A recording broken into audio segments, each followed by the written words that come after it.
سلام بیننده‌های عزیز شبکه سفینه، بعد از یک هفته رسیدیم به دیدار همدیگر. این برنامه نوبتی خونه تاجیکستان است و امروز ما قرار داریم در خانه اپای لولا. و سلام علیکم. آماده میکنیم امروز کدام خوراک رو اپای لولا؟ امروز آماده میکنیم فطیر مسکه. خب خیلی عالی. من فکر میکنم که بیننده ها نیز میدونند که برای فطیر مسکه از نامش معلوم است که کدام محصولات از فطیر مسکه و انا خربوزه موافقی انمون چی میگویند موسم.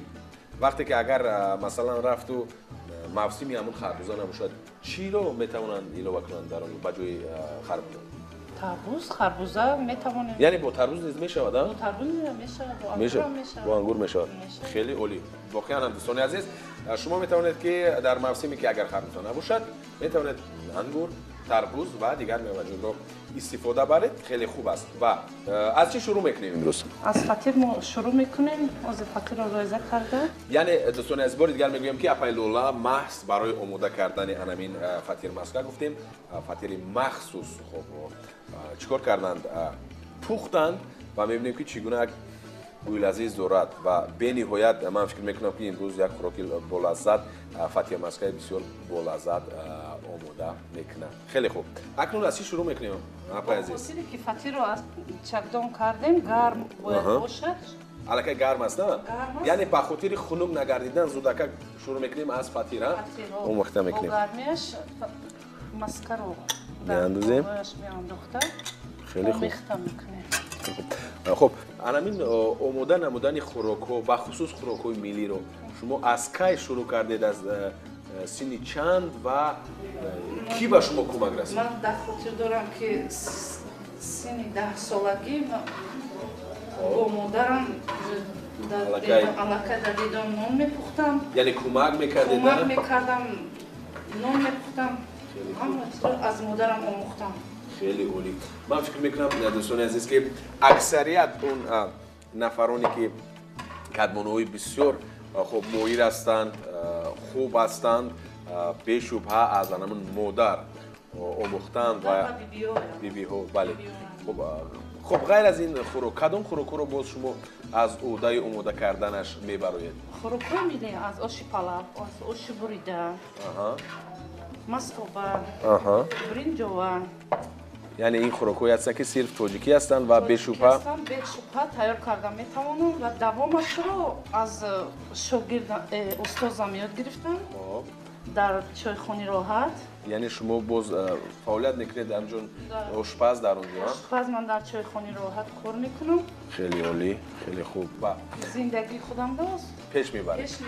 خیلی خوب.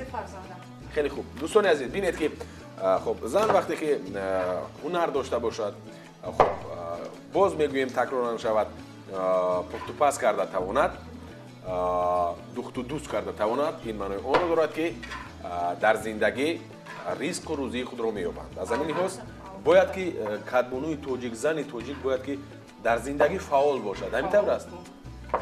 خیلی خوب. در دوام زندگیم زردوزی کردم. خیلی از عالی. مادرم یاد گرفتم. خیلی خوب. در زندگی چیزی آدم مادرش یاد گرفت عذاب نمیکشد. بله. فرزند خودم هم زیاد دادم. 14 سالگیش کتیم همه کاری که یاد دادم از خودم یاد. یعنی خودتون باز یاد دادید چون شما از مادرتون آموختید؟ همین طور است؟ همین طور است. از مادر خودم یاد گرفتم، موندگیش رو به فرزند خودم یاد دادم. چون که دختر خانه شوهر که رفت باید از عهده همه کار براید. درست. یعنی باید عهده برو باشد، باید که یک هنر را تواند و اولش که این یک چی میگویند بی‌شبهه الکی انمون خانواده میدونن که هنرمند است این دختر. خب از عهده پخت و پز و روبوچین میبراید و دویمش که در زندگی کمک میکنن و شوهرش. همین طور است؟ خیلی خوب، خیلی عالی. و من فکر میکنم که آماده کردن فطیر مسکه گفتیم که خب مشکلی خود رو دارد، چون میبینید باید که یعنی پره خب باید که مسکه با فطیر تاخیر آمیخته شود و همون مسکه رو جبیده گیرد. فطیری که نوکک از تنور کنده شده است و تنها در همون حالت میتواند که فطیر مسکه تاجیکی باشد، آب نمیشد. لیکن بینید که الکی پر آب شده است مسکه که اپای لولا انداختند. دوستان عزیز بار دیگر میگم اون نفرانی که نمکک به شبکه ما پیوستن به شبکه سفینه شما برنامه خون تاجیکستان رو تماشا دارید. برنامه با لذت ترین تلویزیون سفینه گویم خطا نمیکنیم، زیرا در اینجا فقط ترغیب خوراک‌های ملی هستند و فقط مهمونان ما هستند مادران بانوان بسیار پرهنری تاجیک. بعد از چند لحظه برمیگردیم، ما رو همراه باشید. اون نفرانی که نوکک با شبکه ما پیوستن، بار دیگر میگویم که دوستان عزیز این برنامه خونی تاجیکستان است و امروز اپای لولا آماده میکنند فطیر مسکه تاجیکی را که بسیار لذیذ است و الکای پور را آمیخته کردن تو این دم چیکار کردن. بار دیگر میگویم اپای لولا امروز تو این دم چیکار کردن. از آغاز فطیر گرم رو که نوکک از تنور کنده شد میده کردن، بعدن مسکه رو با مسکه پور را میده کرده آمیخته کردن. الکای ببینید که چگونه یک رنگ و نمای به خود خاص رو گرفته است و بعد از چند لحظه من فکر میکنم که شروع میکند به میده کردن خربوزه. همین طور است؟ بله بله.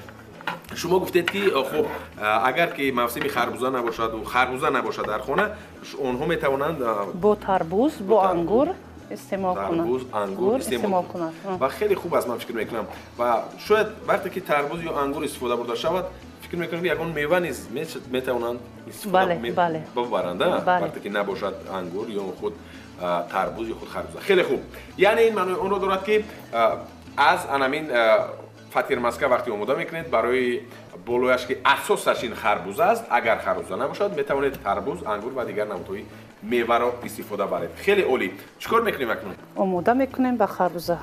یعنی اکنون شروع میکنید به میده کردن خربوزه.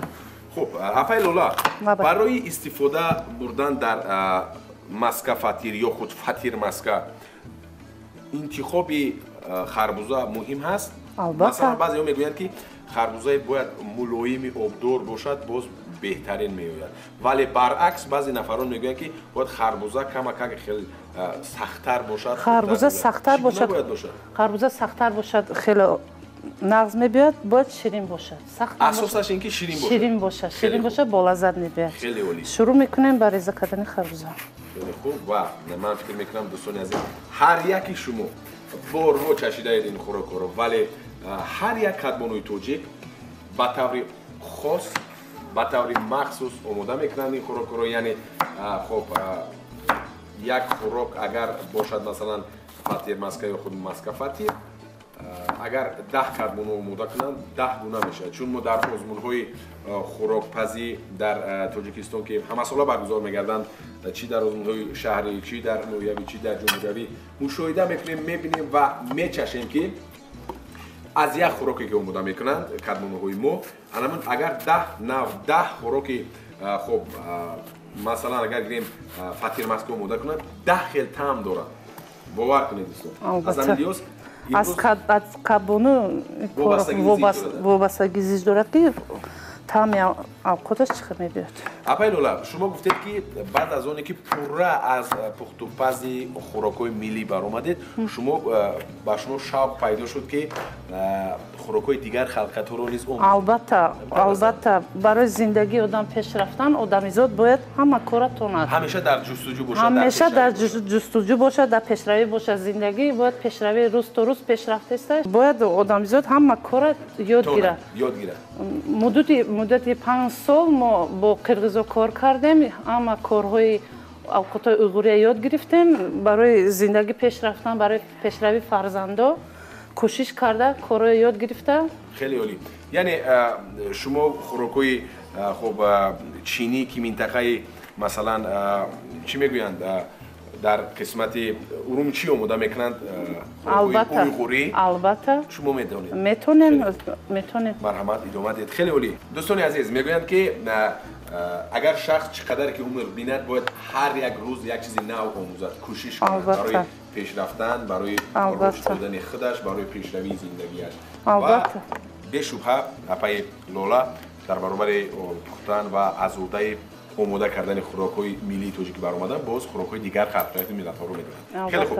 الکای پر را آماده شد، فطیر با مسکه آمیخته شده است، بسیار خوب و شروع می‌کنند و خربوزه رو خب ایلوه می‌کنند در اینجا. من باریک می‌دارم که هر یک شما به صبرانه انتظارید و انتظارت که کی من میچشم با همراهی اپای عزیزم و میگویم که چگونه طعم، چگونه لذت و چگونه مزه دارد خوراکی که امروز آماده کردن نام دارد. маска фатир ё ба қавли дигар дар баъзе минтақаҳо фатир маска мегӯянд. Хеле хуб. албатта. Хеле олӣ. Акнун марҳамат.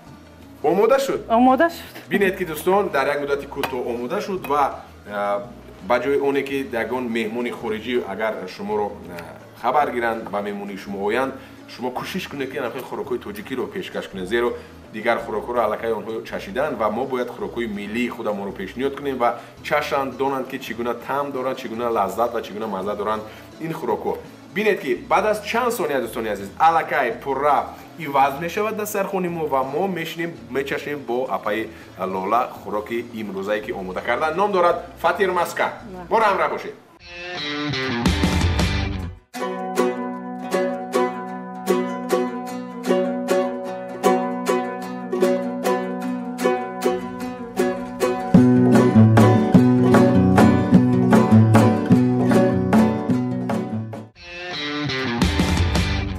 дӯстони азиз, воқеан ҳам хӯрдани хӯрокҳои сирф тоҷикӣ шахсро водор мекунад ки дар ҳақиқат мардуми тоҷик дорои тамаддун, дорои ҳунарҳои чандин ҳазорсола, дорои таърихи бой ҳастанд ва аз ҷумла дорои хӯрокҳои бисёр қадимаи миллӣ.